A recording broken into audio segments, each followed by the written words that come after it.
তো তিনি ছাত্র শিবিরের 19৭ সালে ঢাকা বিশ্ববিদ্যালয় প্রতিষ্ঠাকালীন সভাপতি ছিলেন। আর সর্বশেষ তো তিনি জামাতের সহকারী সেক্রেটারি জেনারেল দায়িত্ব পালন করেছেন বা করছেন। এই জায়গা থেকে আসলে আমরা শুরু থেকেই এই বিষয়ে ভয়েস রেজ করার চেষ্টা করেছি এবং আমাদের বড় বড় যতগুলো কর্মসূচি ছিল সেখানে আমরা এই বিষয়গুলো কথা বলার চেষ্টা করেছি।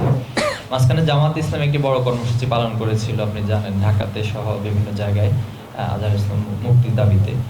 সর্বশেষ যেটি ছিল যে ওনার এই কর্মসূচি প্রধান উপদেষ্টার বাসভবন অভিমুখে একটা কর্মসূচি জামাতে ঘোষণা করেছিল, পাশাপাশি স্বেচ্ছায় কারাবরণ মতো খুব হার্ড কর্মসূচিতেও যাওয়ার জন্য জামাতের আমিরের পক্ষ থেকে ঘোষণা দেওয়া হয়েছিল।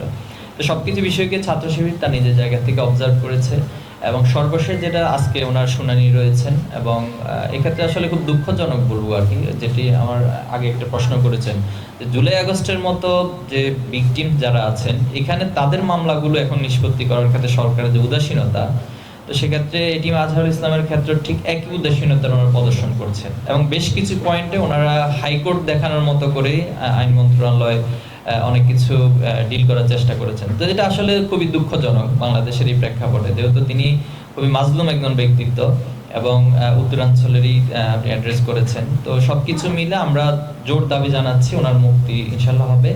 আর ছাত্র শিবিরের জায়গা থেকে যদি এরপরও সরকার এটা নিয়ে টাল বাহানা করে, তো আমাদেরও তো একটা ধৈর্যের মানে বাঁধ ভাঙার বিষয় রয়েছে। তো আমরা ধৈর্য ধারণ করেছি, আমরা উদারতা দেখাচ্ছি, নিয়মতান্ত্রিকতাকে সম্মান জানাচ্ছি, কিন্তু যদি সেটা আমাদের ধৈর্য নিয়ে চিনিমিনি খেলা হয় অথবা আমাদের উদারতাকে দুর্বলতা মনে করা হয়, তাহলে এটাকে আমরা আসলে খুব ভালোভাবে নেওয়ার সুযোগ নেই এবং আমরা কঠোর কর্মসূচিতে যাবো ইনশাল্লাহ, এটা কথা দিচ্ছি।